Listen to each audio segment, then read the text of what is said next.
मामा महुइया के लगी गईले कोची पकड़ा पकड़ाए सासू जी महल में घुसल चोर पकड़ा पकड़ाए सासू जी महल में घुसल चोर। सासू जी आई है देवता जगाई है सासू जी आई है देवता जगाई है देवता जगाई नेक परमाई है देवता जगाई है नेक परमाई है।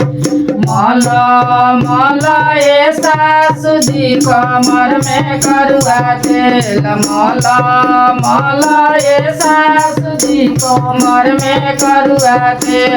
अम्मा महुइया के लगी गईले कोची पकड़ा पकड़ाए गोदिन जी महल में घुसल चोर पकड़ा पकड़ाए गोदिन जी महल में घुसल चोर। गोतिन जी आई है मेवा बनाई है गोतिन जी आई है मेवा बनाई है मेवा बनाई है नेक परमाई है मेवा बनाई है नेक परमाई है। माला माला ए गोदिन जी कमर में करुआ तेल माला माला ए गोदिन जी कमर में करुआ तेल।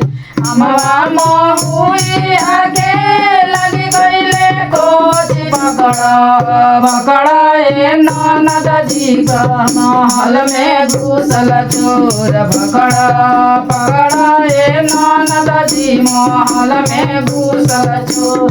ननद जी आई है काजल लगाई है ननद जी आई है काजल लगाई है काजल लगाई है नेक परमाई है ननद आई है नेक परमाई।